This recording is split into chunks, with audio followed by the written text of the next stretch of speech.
What defines true power? Is it money, status, or control? Or is it the strength to change, to rise above your past, and to do what's right, even when the world is watching? This is the story of a billionaire who thought she had it all, until a 12-year-old boy showed her what true power really means. Stay tuned as we uncover the journey of redemption, courage, and the power of humanity. Welcome to TH Voices of the Underdog. New York City had a heartbeat of its own, a relentless, unyielding rhythm of honking taxis, hurried footsteps, and the constant hum of life moving forward. It was a city that never truly rested, where success was measured in skyscrapers and prestige was etched into the names of those who could afford to live above the chaos. The air smelled of roasted chestnuts from street vendors, mixed with the subtle luxury of designer perfumes trailing behind the city's elite. On Madison Avenue, a street lined with high-end boutiques and glittering storefronts, the wealthy moved through their day with a sense of entitlement, as though the world itself was arranged for their convenience. Among them was Alina Kingston, a woman whose very name commanded respect and influence. Dressed in an impeccably tailored cream-colored suit, Alina exuded elegance and authority. Every inch of her appearance, from her meticulously styled golden hair to the diamond bracelet resting lightly on her wrist, was a testament to the power she held. In her world, image was everything, and she had spent a lifetime ensuring hers was nothing short of perfection. She stepped gracefully out of a high-end fashion boutique, a store where dresses cost more than some people's annual salaries, clutching several glossy shopping bags in one hand and adjusting her sunglasses with the other. Her assistant had already been sent ahead to arrange lunch reservations at an exclusive rooftop restaurant, and Alina was savoring the idea of an afternoon spent indulging in luxury, untouched by inconvenience. But fate had other plans. Just as she took a step forward onto the sidewalk, she collided with something, or rather someone. It wasn't a violent impact, but it was enough to make her stumble slightly, an offense in itself for a woman who prided herself on absolute poise. Her grip on her shopping bags tightened, and she sucked in a sharp breath, instantly irritated.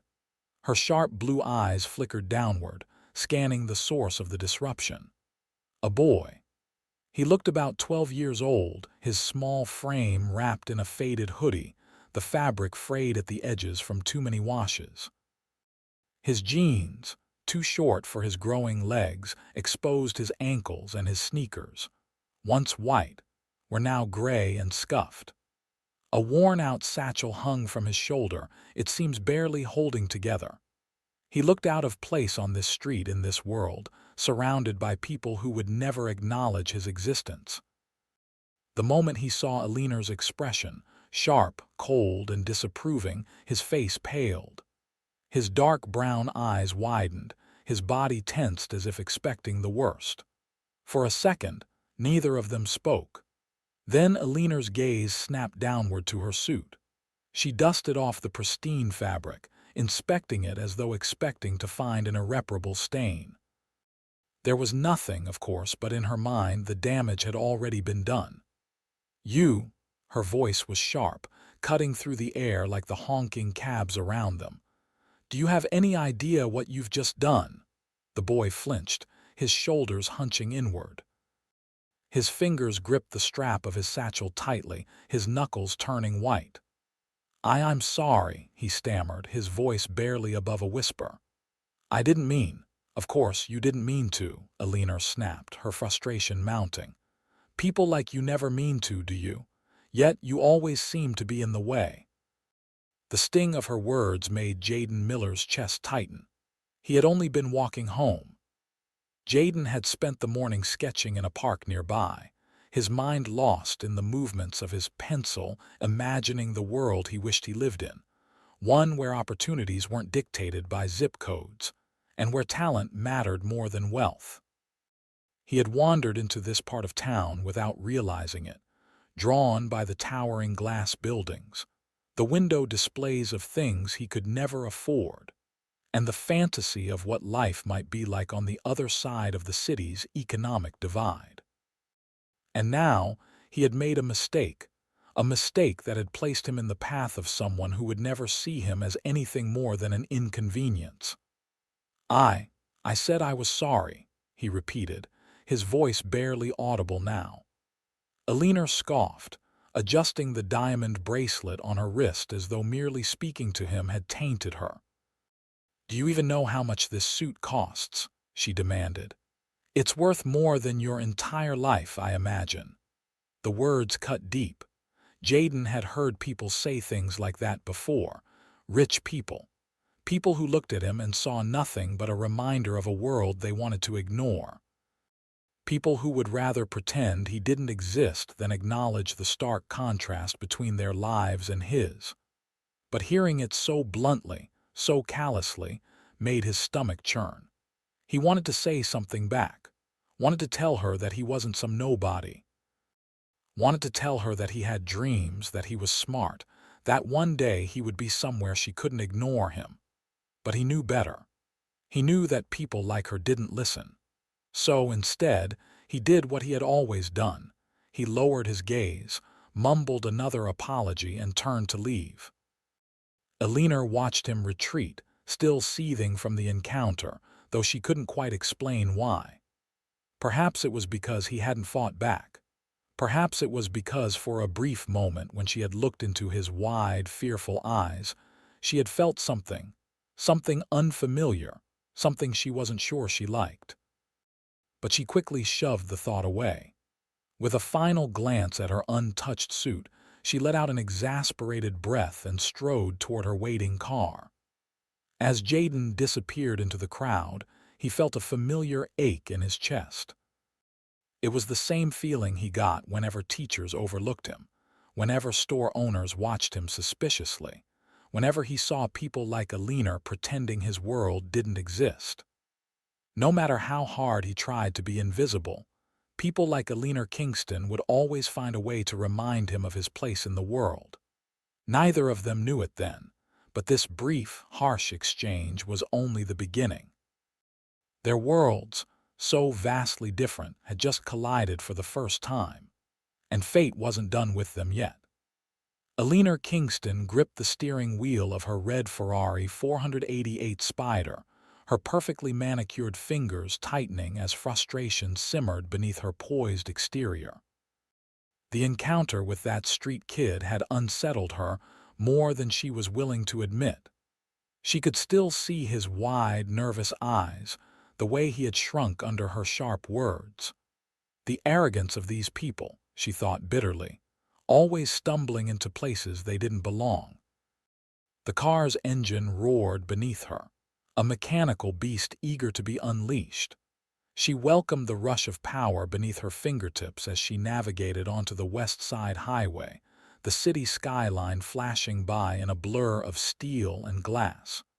Speed was her therapy. It was the one thing that made her feel completely in control. As she pressed down on the accelerator, the Ferrari lurched forward, effortlessly weaving between lanes. The city around her became nothing but streaks of neon lights and muted horns as she focused solely on the thrill of speed. The streets were busy, as always, but Alina had no patience for hesitation. She had places to be, things to do, people who demanded her presence. Her time was too valuable to be wasted on meaningless distractions. She barely noticed the red light ahead, but the truck did.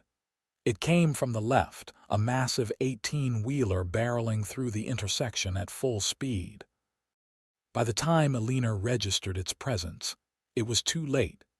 Impact. The world around her exploded into chaos. The truck collided with the Ferrari's driver's side door, the sheer force ripping metal apart like paper. Alina felt the violent jolt slam her body sideways, her seatbelt the only thing keeping her from being thrown. The car spun out of control, flipping once, twice, 3 times before crashing onto the sidewalk, slamming into a street pole with an ear-splitting crunch of metal. Silence. For a moment, all Alina could hear was the muffled ringing in her ears. Her head throbbed, her vision blurred. Smoke filled the air, the scent of burnt rubber and gasoline thick and suffocating. She tried to move, but pain shot through her body like a knife, pinning her to the leather seat. Something was wrong. The dashboard was crushed inward, pinning her left leg. Blood trickled down her forehead, staining her once pristine cream suit. Her airbags had deployed, but the impact had knocked the wind out of her. She reached for the door handle, her fingers trembling. It wouldn't budge. Her breathing quickened. Panic set in. The engine sputtered, the front of the car now a mangled mess of exposed metal and shattered glass. The smell of gasoline became more pronounced. She was trapped. For the first time in a long time, Alina felt helpless.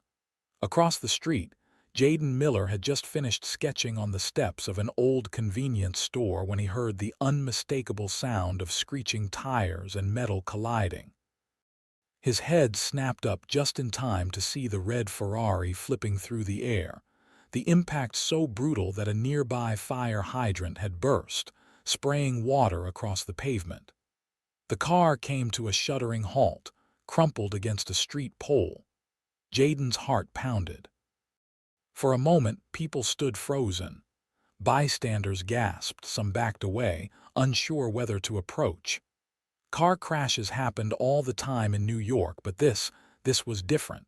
Smoke billowed from the wreckage. No one was moving inside. And then Jaden saw the flames. A small tongue of fire flickered from the undercarriage, growing steadily, threatening to consume the entire vehicle. People shouted, some pulled out their phones, but no one moved forward. No one was doing anything. Jaden didn't hesitate. Before he could second-guess himself, he sprinted toward the wreckage. The heat hit him before he even reached the car. The smell of burning metal, rubber, and gasoline burned his throat. He coughed but pushed forward. He could see the driver now, a woman, her head slumped forward. Jaden yanked at the passenger door. It wouldn't open. He ran around to the driver's side, the metal dented inward, making it almost impossible to get a grip. "Hey, are you okay?" he shouted through the broken window. A weak sound came from inside, a pained gasp. She was alive. Jaden felt his pulse spike. He had to get her out. Ignoring the growing flames, he reached inside, his arms scraping against shattered glass. Her eyes fluttered open just as his fingers touched her arm. And in that moment, recognition dawned on both of them. Jaden froze. Alina Kingston, the woman who had belittled him, the woman who had looked at him like he was nothing. He saw the same cold blue eyes, now dazed, filled with something unfamiliar, fear. She saw the same boy she had scolded, now covered in sweat and dust, trying to save her life. For a second, neither moved. Then Alina weakly pulled away. "And no," she rasped, "don't touch me." Even now, even in the face of death, she rejected his help. Jaden felt anger rise in his chest, but only for a split second. Then, without another word, he tightened his grip and pulled harder. "No, lady, we don't have time for this." He yanked the door open just enough to reach inside, wrapping an arm around her torso. She was heavier than he expected, and he stumbled as he tried to pull her out. The fire behind them grew hotter. Someone screamed, "It's gonna blow!" Summoning every ounce of strength, Jaden dragged her out of the car, stumbling backward onto the pavement. 5 seconds later, boom, the Ferrari exploded. A wave of heat and force threw them both onto the ground. The impact rattled Jaden's bones, leaving him gasping for breath. For a moment, everything was still. Then Alina coughed, a weak, ragged sound. She was alive. Jaden exhaled, his head falling back onto the pavement. He had saved her. He didn't know why. He didn't know if he should have. But he had. And nothing would ever be the same again.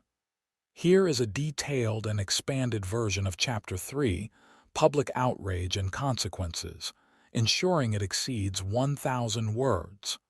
Alina Kingston awoke to a dull, rhythmic beeping.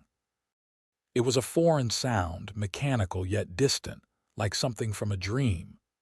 A faint, sterile smell filled her nose, antiseptic and disinfectant, sharp and clinical. Her body felt heavy, weighed down by something unseen, and when she tried to move, a wave of pain crashed through her. Her eyes fluttered open, met immediately by the blinding overhead lights of a hospital room. White walls, white sheets, white monitors blinking beside her, cold, impersonal, unfamiliar. She blinked, her mind sluggishly piecing together the last thing she remembered. The car crash, the flames, the explosion, and then him. Her chest tightened. The boy, Jaden. She had seen his face, his wide brown eyes, the way he had reached for her despite everything she had said to him earlier that day, and she had pushed him away even as she lay dying. Yet he had still saved her. Her pulse quickened, the heart monitor beeping in response. She forced herself to breathe, pushing down the unsettling feeling curling in her stomach. The soft click of a door opening pulled her attention away. A woman entered, Lauren Matthews, her personal assistant, looking even more stressed than usual. Dressed in a sleek gray suit, she clutched a tablet to her chest like a lifeline. Her expression, usually composed, was tense, her eyes flickering with something Alina rarely saw from her, hesitation. Lauren approached the bed cautiously, too cautiously. "How long have I been here?" Alina's voice came out hoarse, barely above a whisper. 3 days, Lauren answered, placing the tablet down beside her. Alina let out a slow breath. 3 days. That explained the dull ache in her limbs, the sluggishness in her thoughts. She pushed herself up slightly, wincing as a sharp pain shot through her ribs. Her entire body felt like it had been through a war. But something was wrong. Lauren's demeanor wasn't just concerned, it was uneasy. Alina's gaze narrowed. "What is it?" Lauren hesitated before turning the tablet screen toward her. "You need to see this." Alina's breath caught as she saw the headlines. Billionaire Alina Kingston rescued by boy she humiliated hours earlier. Racist heiress saved by 12-year-old, refused his help before the crash. Jaden Miller, the boy who showed more humanity than a billionaire. Dozens of articles, social media posts, thousands of comments, all ripping her apart. Her fingers trembled as she scrolled through the reactions. She deserved worse. "That kid is a hero. She doesn't even deserve to be breathing right now. People like her think they own the world. I bet she still hasn't thanked him. Imagine being such a terrible person that a 12-year-old has more heart than you." Her heart pounded, the humiliation settling like a weight on her chest. This wasn't just bad. This was a nightmare. Her entire reputation, her empire, was collapsing in real time. The Alina Kingston brand, built on power, exclusivity, prestige, was now synonymous with privilege, arrogance, and cruelty. She had spent years curating an image of perfection, controlling the narrative of her life. But now, the world saw her for what they believed she truly was, and for the first time in her life she had no control over it. She looked up at Lauren, her voice tight. "Tell me this isn't as bad as it looks." Lauren didn't respond. Alina's fingers curled into fists. "We need to fix this, release a statement, something neutral, damage control." Lauren hesitated. "We tried," she admitted carefully. "Your PR team issued a standard response, but it only made things worse." Alina swallowed. "Worse." Lauren swiped to another post, showing a clip from a news segment. A reporter stood outside a hospital, speaking animatedly to the camera. "Alina Kingston has yet to make a personal statement regarding the young boy who saved her life. While sources say her PR team has released a generic response, the public isn't buying it. Many are calling for her to acknowledge Jaden Miller personally. Others believe no apology could undo the damage of her actions." Alina's stomach twisted. This wasn't just gossip. This was a full-blown scandal. And the worst part, she couldn't stop thinking about Jaden, not because of the media backlash, not because of the damage to her reputation, but because, for the first time, she wasn't sure she deserved to be saved. For the next 2 days, Alina avoided the media, avoided the chaos brewing outside her hospital room. But no matter how much she tried to shut it out, she couldn't stop seeing his face. Couldn't stop hearing the anger in her own voice that day at the boutique. Couldn't stop feeling the shame of knowing he had still saved her despite everything.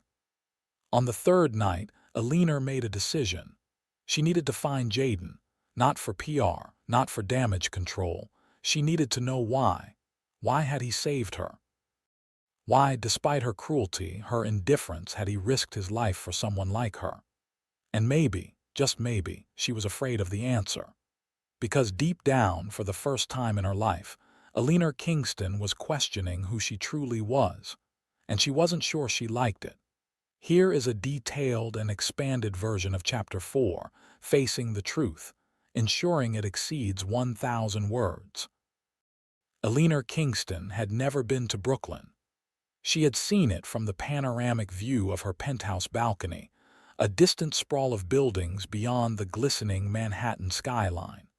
She had heard of it, mostly through business reports and political discussions about urban development. But she had never set foot in it. Until now. Her jet-black Rolls-Royce moved slowly through the narrow, uneven streets, the sleek luxury vehicle looking entirely out of place against the backdrop of faded storefronts, cracked sidewalks, and old buildings with rusted fire escapes. She could feel eyes on her. People stopped what they were doing to stare, their expressions ranging from curiosity to suspicion. Children paused in their games, their laughter fading as they watched a billionaire's car roll through their neighborhood like an alien spacecraft. Alina adjusted her sunglasses, shifting in her seat.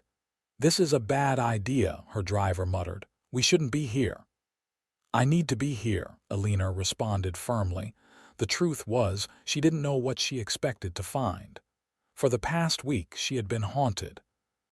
Haunted by Jaden's face, by the way he had pulled her from the wreckage, by the way he had saved her without hesitation, despite what she had done to him earlier that day. She had spent days debating whether she should reach out. Her PR team had been desperate to set up an event, some kind of photo op, a public thank you to Jaden that would show the world she wasn't as heartless as they believed. But that wasn't why she was here. This wasn't about saving her reputation anymore. This was about understanding. Understanding why. Why had he saved her? And why did it bother her so much that he did? The Rolls-Royce came to a stop in front of a run-down apartment building, its brick exterior weathered and chipped. The street was lined with boarded-up storefronts, some tagged with graffiti, others simply abandoned. A group of kids played basketball on a hoop with no net, their sneakers kicking up dust from the cracked pavement. Alina stepped out of the car. Immediately, she felt the weight of 1,000 stares. She was a billionaire in a $1,000 outfit, standing in a world that had never welcomed someone like her.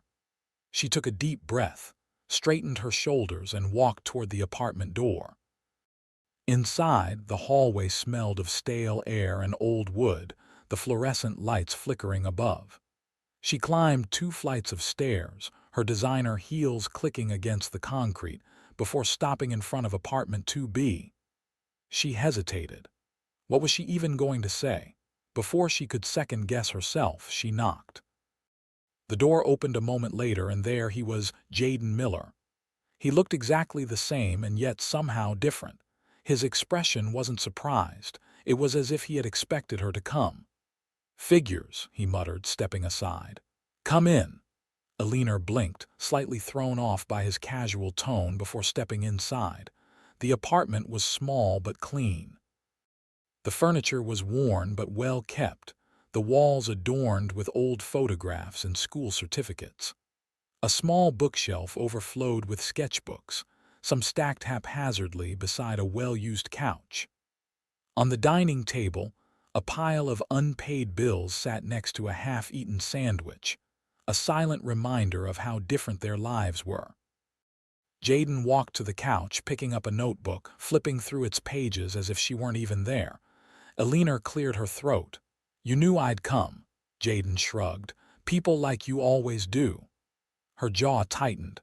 "What's that supposed to mean?" He finally looked up, his expression neutral, unreadable. "Rich people. When something makes them uncomfortable, they have to fix it." Alina stiffened. "I didn't come to fix anything." "Then why are you here?" She opened her mouth, but no words came out, because she didn't know. She had told herself it was to thank him, but that felt incomplete. Jaden watched her struggle for an answer, then exhaled through his nose and closed his sketchbook.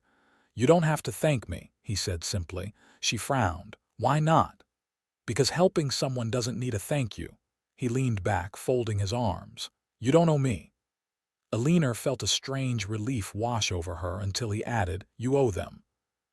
She followed his gaze to the window, where a group of kids played outside, their laughter echoing through the streets.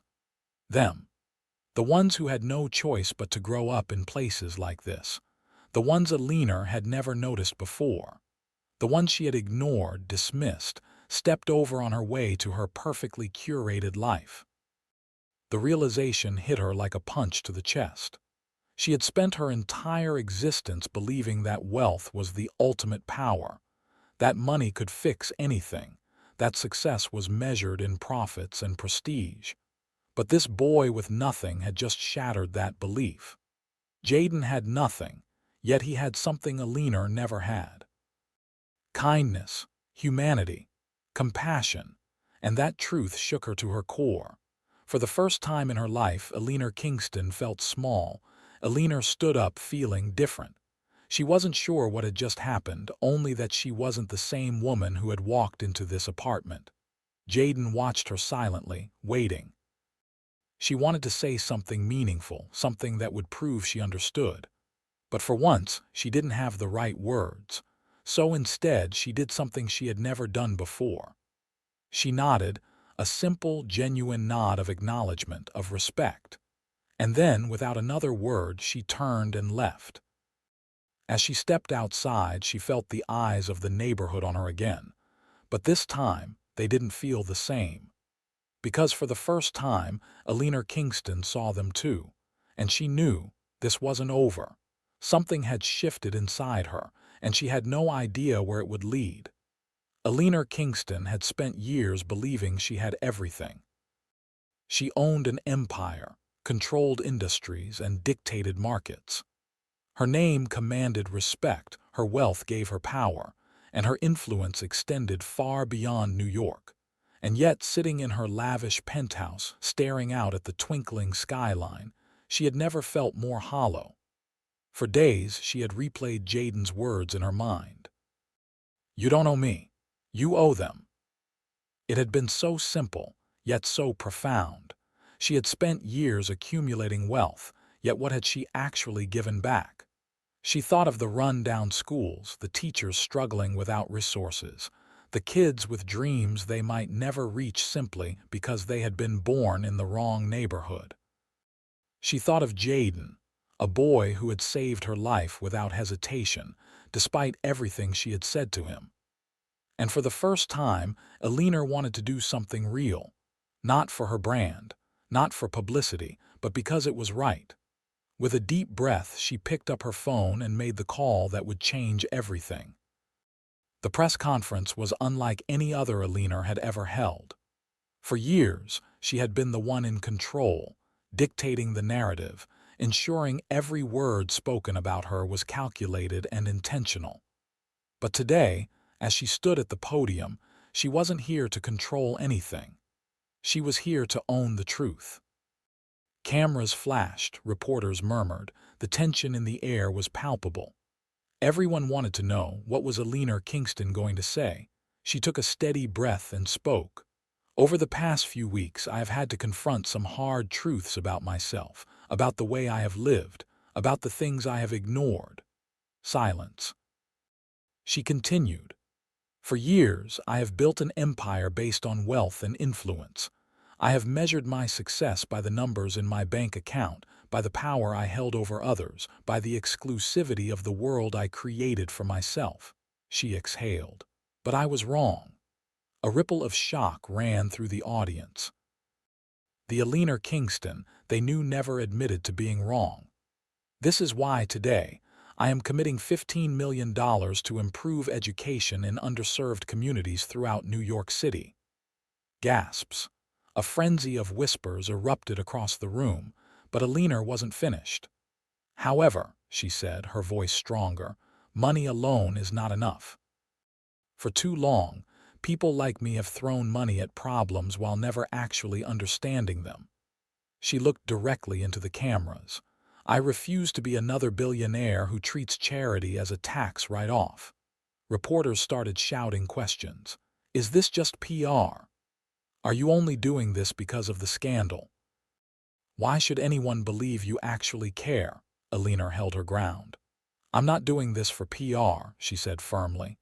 "I'm doing this because I should have cared sooner." And with that, Billionaire Kingston walked away from the podium, leaving the city stunned. Skepticism came immediately. The internet erupted. "She's just trying to fix her image. Where was this energy before the accident? She'll forget about this in a month." But Alina didn't disappear behind a checkbook. Instead, she showed up. She walked into classrooms where paint peeled from the walls. She sat beside third graders struggling to read. She listened to teachers who had to pay for school supplies out of their own pockets. She saw the reality, not through statistics or corporate reports, but with her own eyes. And it changed her. One afternoon, she visited a high school in Brooklyn, where students gathered in an auditorium to hear her speak. A bold student in the front row stood up. "Why are you really doing this?" the girl asked, arms crossed. "What do you get out of it?" Alina paused, then answered with brutal honesty. "I spent years not caring. I can't change that, but I can start now." The girl stared at her for a long moment. Then she nodded. And for the first time, Alina knew she was on the right path. That evening, Jaden Miller came home from school, his backpack slung over his shoulder. As he walked up the stairs to his apartment, he noticed something taped to the door. An envelope. No name, no return address, just his. Frowning, he ripped it open, and his heart stopped. Inside was a full scholarship. 4 years. Tuition, housing, books, everything paid for. His hands shook as he pulled out a small note tucked inside. "Consider this a small repayment for the debt I owe. You have a future waiting for you, Jaden. Make the most of it." No signature. But he knew exactly who had sent it. His mother came up behind him, concern in her voice. "What is it?" Jaden swallowed. It's a scholarship." Her eyes widened. "From who?" Jaden didn't answer. Instead, he stepped onto the balcony, looking out at the New York skyline in the distance. The same skyline Alina Kingston once ruled with indifference. But now it didn't seem so far away. Because true power wasn't about money. It was about choosing to be better. And for the first time, Jaden felt like his future was truly in his hands. Alina Kingston had spent her life believing that wealth was the greatest form of power. That success was measured in dollars, influence, and control. She had built walls of exclusivity around her world, convinced that those who struggled simply hadn't worked hard enough. But in the end, it wasn't money that saved her. It was kindness. It was humanity. It was a 12-year-old boy who had nothing, yet had more strength and compassion than all the billionaires she had ever met. For Alina, the greatest lesson wasn't about giving away money. It was about truly seeing people. It was about understanding that power wasn't in riches, but in the ability to change lives. She learned that privilege is not meant to build walls, but to build bridges, and that real wealth is not in what you accumulate, but in what you give back. For the reader, Alina's journey is a reminder that we are all capable of change, that no amount of past mistakes defines who we are forever. Redemption isn't about what you say, it's about what you do.